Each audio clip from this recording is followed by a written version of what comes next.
when the bells of Westminster Abbey fell silent on January 5, 1066, they marked more than just the death of a king.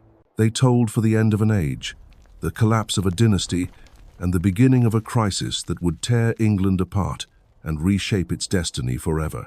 Edward the Confessor, the last great Anglo-Saxon monarch, had breathed his last, leaving behind no heir, no clear succession, and a kingdom on the edge of chaos. But this was no ordinary succession crisis. This was a powder keg of promises, oaths, and ambitions that had been building for decades. Across the English Channel, in the ducal palace of Rouen, William of Normandy sat upon his throne, his eyes fixed westward, on a crown he believed was rightfully his. In the halls of Westminster, Harold Godwinson, the most powerful earl in England, prepared to seize what he saw as his destiny. And far to the north, in the fjords of Norway, Harald Hardrada, the last great Viking king, sharpened his axes and prepared his longships for one final raid that would either make him a legend or see him die trying. 3 men, 3 armies, 1 throne. The stage was set for a year that would witness battles so fierce, marches so grueling, and consequences so profound that they would echo through 1,000 years of history. This is the story of 1066, the year that forged modern England in blood and steel, and made William the Conqueror a name that would never be forgotten. The seeds of this catastrophe had been planted 15 years earlier in the complex web of medieval politics that bound the courts of Europe together. Edward the Confessor, pious and childless, had spent his reign navigating between the competing ambitions of his nobles, the threats from Viking raiders, and the delicate balance of power that kept his kingdom stable. But stability, as Edward would learn too late, was a luxury that medieval kings could rarely afford. The trouble began with the Godwinson family. Earl Godwin of Wessex was the most powerful man in England after the king himself, controlling vast estates and commanding the loyalty of thousands of warriors. His son Harold was cut from the same cloth, a man of iron will and fierce ambition who had proven himself in battle against Welsh raiders and rebellious nobles alike. When Harold's sister Edith married King Edward, it seemed the Godwinsons had positioned themselves perfectly for the future. But in the treacherous world of medieval politics, family ties could be as dangerous as they were valuable. The crisis deepened in 1051 when Edward, perhaps recognizing the growing power of the Godwinsons as a threat to his own authority, made a decision that would haunt England for decades. Desperate to secure his legacy and maintain independence from his overmighty subjects, the king looked across the Channel to his Norman cousins. William, Duke of Normandy, was Edward's distant relative, a proven warrior who had survived assassination attempts and rebellions to forge one of the most formidable military powers in Europe. In a moment that would change history, Edward promised William the English crown. But promises, in the medieval world, were only as strong as the power that backed them. The Anglo-Saxon nobles, led by the Godwinsons, had no intention of accepting a foreign duke as their king. They had their own candidate, their own vision of England's future, and their own armies to make their will reality. The stage was being set for a confrontation that would test not just military might, but the very idea of what England was and what it could become. Meanwhile, across the grey waters of the North Sea, another claimant watched and waited. Harald Hardrada, King of Norway, was a giant among medieval warriors, standing nearly 7 feet tall, with flowing blonde hair and eyes like winter storms. He was the last of the great Viking kings, a man who had fought in the service of the Byzantine emperor, conquered lands from Russia to the Mediterranean, and returned to Norway with a fortune in gold and a reputation that struck fear into the hearts of his enemies. Harold claimed the English throne through ancient treaties and forgotten oaths, but his real claim was the strength of his sword arm and the loyalty of his fierce Norwegian warriors. The delicate balance that had kept these ambitions in check began to crumble in 1064, when Harold Godwinson made a journey that would seal his fate and England's destiny. Whether by accident or design, Harold found himself shipwrecked on the coast of Normandy, a prisoner of Duke William. What happened next remains one of history's greatest mysteries and most bitter controversies. Norman chroniclers claimed that Harold, overwhelmed by William's hospitality and convinced of the justice of his cause, willingly swore a sacred oath to support the Duke's claim to the English throne. English sources told a different story. painting Harald as a victim of Norman trickery, forced to swear an oath under duress and with his fingers secretly crossed to nullify its power. The truth, lost in the mists of medieval propaganda, mattered less than the perception. William now had what he needed, a legal and moral justification for invasion. Harold had sworn before God and witnesses to support the Norman claim. When he took the English crown for himself, he would not just be a usurper but a perjurer, a breaker of sacred oaths whose very soul was forfeit. In an age when such things mattered more than life itself, this was a weapon more powerful than any sword. As 1065 drew to a close, the political temperature in England reached a fever pitch. King Edward, now in his 60s and increasingly frail, seemed to sense that his end was approaching. The kingdom he had ruled for over 20 years was fracturing along invisible lines of loyalty and ambition.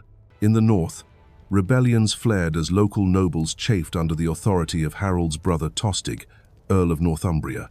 The rebels drove Tostig from his lands, forcing him into exile and creating another piece on the deadly chessboard of 1066.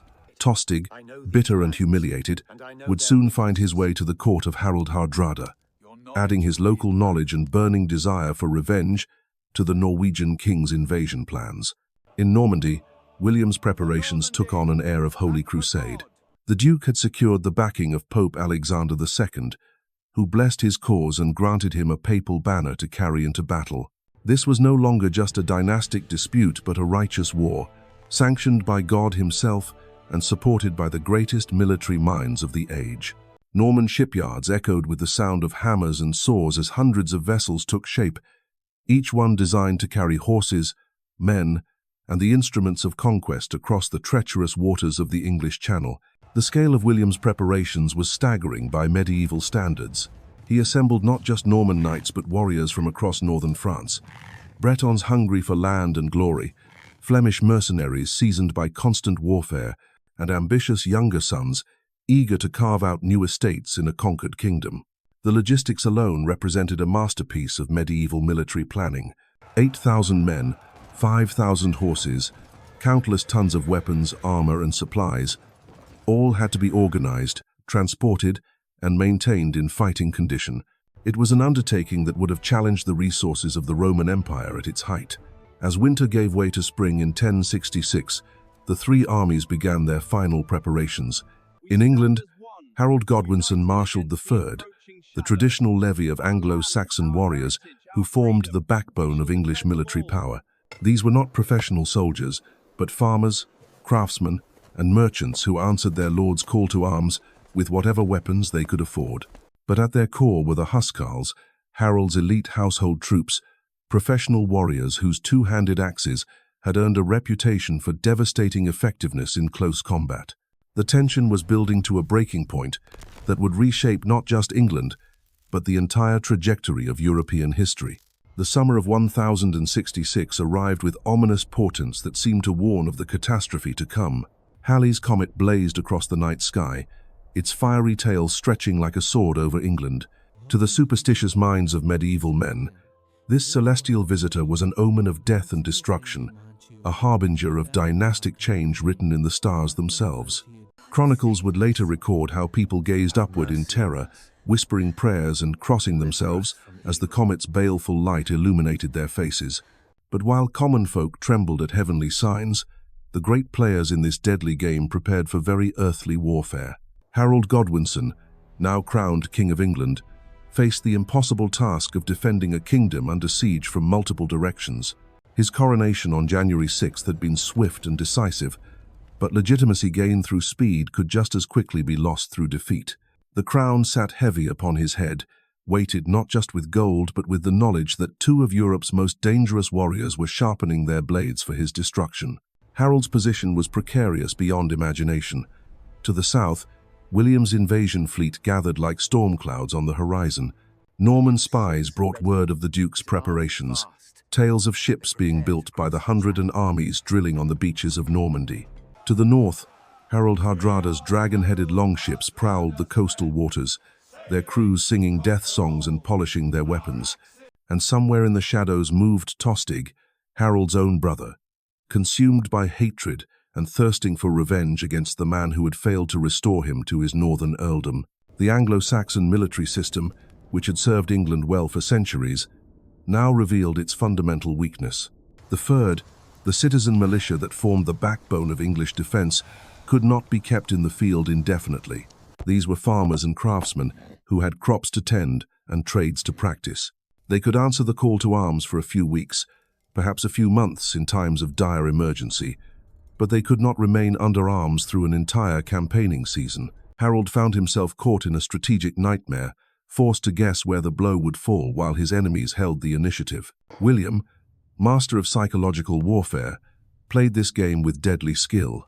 Throughout the spring and early summer, Norman ships appeared off the English coast only to vanish again, keeping Harold's forces in a constant state of readiness. False alarms drained English resources and frayed nerves.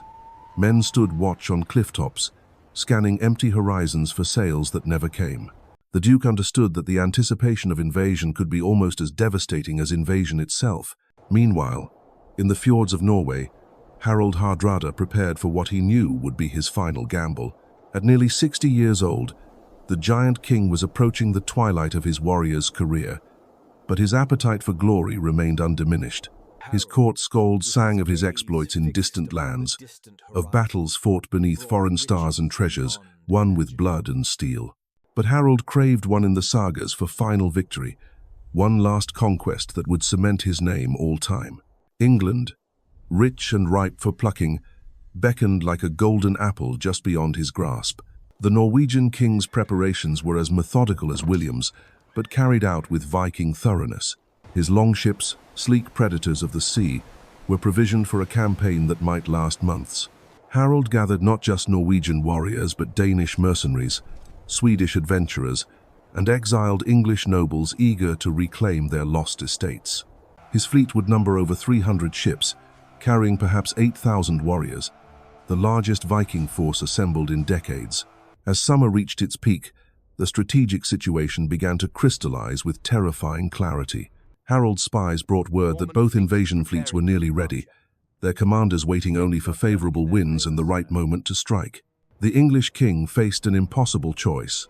If he concentrated his forces against William in the south, Harald Hardrada would fall upon the undefended north like a wolf upon sheep. If he marched north to meet the Norwegian threat, William's Normans would land unopposed and establish an unshakable foothold in southern England.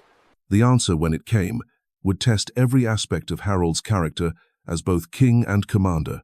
He chose to divide his forces, a decision that military theorists would debate for centuries. The main body of his army, including his precious huscarls, would remain in the south to guard against Norman invasion. A smaller force, led by the northern earls Edwin and Morcar, would watch the approaches to York and the rich lands of Northumbria. It was a calculated risk that acknowledged the harsh reality of England's strategic position. But Harold had not counted on the treachery that ran like poison through the veins of his own family. Tostig, burning with humiliation and rage, had spent months moving between the courts of Europe, seeking allies in his war against his brother. His journey had taken him from Flanders to Denmark, from Scotland to Norway, carrying with him detailed knowledge of English defences and the bitter determination of a man who had lost everything. When Tostig finally stood before Harald Hardrada in his great hall, the meeting was electric with possibility. Here was the local knowledge the Norwegian king needed, combined with the legitimacy of an English claimant seeking to reclaim his birthright. Tostig painted a picture of a kingdom ripe for conquest, its defences stretched thin, and its people weary of Harold's rule. The northern earls, he claimed, were weak and inexperienced. York would fall within days, opening the road to the rich lands of the south. Harald Hardrada listened with the calculating mind of a veteran warrior. He had fought in more campaigns than most men could count, from rivers of Russia. He understood the deserts of the Holy Land to the frozen value of good intelligence and local support. When Tostig finished his presentation, the giant king's decision was swift and final. Norway would strike first. Before William could launch his own invasion, before Harold could concentrate his scattered forces, the last great Viking raid was about to begin. The Norwegian fleet set sail in early September, their dragon prows cutting through the grey waters of the North Sea like knives through silk. Harald Hardrada stood at the bow of his flagship, his long hair streaming in the salt wind, his eyes fixed on the distant coastline of England. Behind him stretched a forest of masts and sails, carrying the flower of Norwegian manhood toward their destiny. The king's banner, the landwaster, snapped and fluttered in the breeze, its raven design seeming to take flight against the stormy sky. As the fleet approached the English coast, fishermen fled in terror, spreading word of the approaching doom. Village bells rang out across Yorkshire, their bronze voices carrying warnings of fire and sword. The last great Viking invasion had begun, and England trembled before the storm. The dragon ships swept up the river Humber like harbingers of apocalypse, their carved prows cutting through the murky waters as if the very gates of Valhalla had opened to release the dead. The sight was one that would haunt the memories of those who witnessed it. Hundreds of vessels, their sails billowing with the wind of conquest, carrying within their hulls the most fearsome warriors the northern world had ever produced. At their head sailed Harald Hardrada, the thunderbolt of the north, his massive frame silhouetted against the grey September sky like a figure from legend itself. The Norwegian king had chosen his landing spot with the cunning of a master strategist. The Humber estuary provided deep water for his fleet and direct access to the heart of northern England. From here, his forces could strike at York, the jewel of the north, while remaining close enough to their ships for a swift escape if fortune turned against them. But Harold had not come to England planning retreat. He had come to conquer or die, and every man in his fleet knew it. The first English blood was spilled at the mouth of the river, where a small flotilla of local vessels attempted to block the Norwegian advance. It was a brave but futile gesture. The English boats, designed for fishing and coastal trading, were no match for the sleek war machines of the north. Viking axes bit through English shields like kindling, and the waters ran red with the blood of men who died defending their homeland. The survivors fled upriver, carrying word of the approaching storm to the towns and villages that lay in Harold's path. As the Norwegian fleet advanced inland, the true scale of the invasion became clear. This was no mere raid, no quick strike for plunder and glory. Harold had brought an army equipped for conquest, complete with siege engines, supplies for a long campaign, and most importantly, the absolute conviction that England would be his before the year was out. His warriors sang as they rode, ancient war songs that had echoed across battlefields from Stamford Bridge to Constantinople. The sound drifted across the water like a promise of violence, a warning to any who would dare stand in their path. The first major settlement to feel the weight of Norwegian steel was the trading port of Rickhall, where Harold established his base of operations. The town fell without resistance, its defenders fleeing rather than face the legendary ferocity of Viking warriors. From Rickhall, scouting parties spread out across the Yorkshire countryside, gathering intelligence and striking terror into the hearts of the local population. Smoke rose from burning farms and villages, black columns that marked the advance of the Norwegian army like funeral pyres against the autumn sky. Word of the invasion reached York within hours, carried by exhausted messengers who had ridden their horses to death in their haste to bring warning. The great city, second only to London in importance, erupted in panic as its citizens realized the magnitude of the threat bearing down upon them. The northern earls, Edwin of Mercia and Morcar of Northumbria, found themselves facing the nightmare scenario every medieval commander dreaded: a surprise attack by a superior force with no time to prepare adequate defenses. But the earls were not without courage, and they understood the stakes. If York fell without a fight, the entire north would collapse like a house of cards. Harald Hardrada would have a secure base from which to launch his conquest of the rest of England, and King Harold would face the impossible task of dislodging an entrenched enemy from the strongest fortified position in northern England. The decision was made with grim determination. They would meet the Norwegians in open battle, regardless of the odds. The two armies converged at Fulford Gate, just south of York, on September 20th.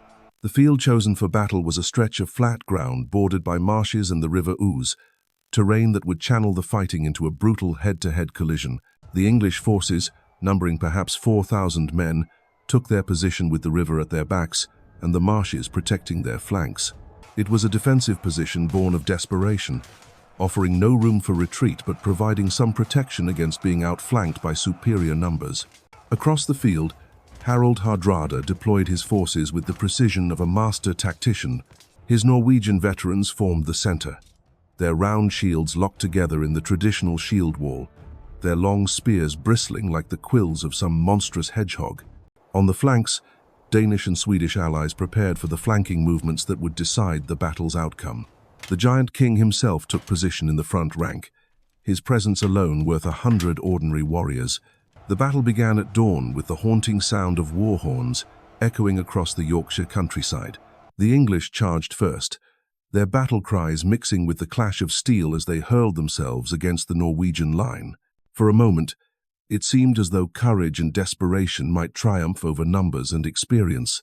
The shield walls met with a crash that could be heard for miles, and men fell like wheat before the scythe as axes and spears found their marks.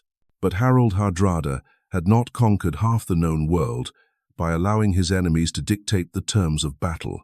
As the English pressed their attack, Norwegian flanking forces moved through the marshes, using their knowledge of such terrain gained from countless campaigns in similar ground.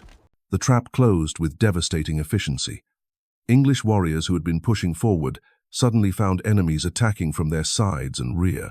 The ordered battle line dissolved into chaos as men fought desperately to avoid encirclement. Earl Edwin fell early, struck down by a Norwegian axe as he tried to rally his men. Earl Morcar fought on with the fury of desperation, but his forces were crumbling around him.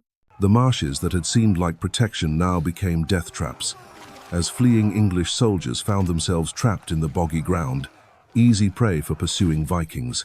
The slaughter was terrible to behold, a massacre that left the cream of northern English nobility dead in the mud of Yorkshire. When the sun set on September 20th, Harald Hardrada stood victorious on a field carpeted with English dead.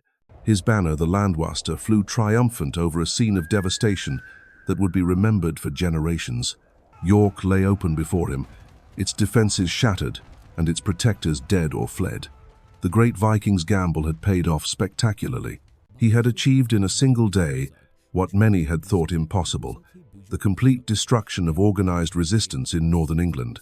The Norwegian king's victory sent shockwaves throughout the realm. In London, King Harold received the news with the stoic calm of a man who had always known this day would come. His brother Tostig's betrayal was now complete.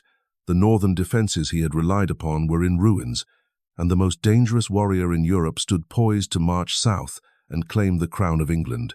The strategic situation had shifted dramatically in a single afternoon of bloodshed, but Harald Hardrada, for all his tactical brilliance, made a crucial error in the aftermath of his triumph. Intoxicated by victory and confident that no English force could challenge him, he allowed his army to disperse across the Yorkshire countryside. Many of his warriors returned to their ships at Rickle, eager to secure their share of plunder and rest after the brutal fighting. Others occupied York itself, enjoying the fruits of conquest and the adulation of a population too terrified to resist. This dispersion of force would prove to be the Norwegian king's fatal mistake. For even as he celebrated his victory, Harold Godwinson was already marching north with the largest army he could muster. The English king had received word of Fulford Gate within days of the battle, and his response was swift and decisive. Abandoning his vigil on the southern coast, he gambled everything on a lightning campaign to destroy the Norwegian threat before William of Normandy could launch his own invasion. The march north was one of the most remarkable feats of medieval military logistics. Harold's army covered nearly 200 miles in just 4 days, a pace that would challenge modern soldiers with mechanized transport. The king drove his men relentlessly, allowing only the briefest stops for rest and food. Word spread ahead of them as they moved, carried by mounted messengers who rallied local militias to join the royal standard. By the time Harold approached York, his force had swollen to perhaps 7,000 men, the largest English army assembled in decades. The speed of Harold's advance caught the Norwegians completely off guard. Harald Hardrada had expected weeks of warning before any English response could threaten his position. Instead, he found himself facing an enemy army that had materialized as if by magic, appearing outside York before his scattered forces could be recalled and organized. The giant king's composure finally cracked as he realized the magnitude of his miscalculation. The hunter had become the hunted, and the trap was already closing around him. And so the stage was set for the final act of this extraordinary drama. At Stamford Bridge on September 25th, the last great Viking king would meet his destiny in a battle that would close forever the age of northern raids. Harald Hardrada, the thunderbolt of the north, would fall with an arrow in his throat, his dreams of conquest dying with him in the Yorkshire mud. Harold Godwinson would win his greatest victory, proving that English steel could still triumph over foreign ambition. But victory came at a terrible price. Harold's exhausted army had barely time to bury their dead before word arrived that William of Normandy had landed at Pevensey. The wheel of fate turned once more, and the English king who had saved his realm from Viking conquest now faced his greatest test. At Hastings, on October 14th, the destiny of England would finally be decided not by oaths or promises, but by sword and shield, by Norman cavalry and English axes.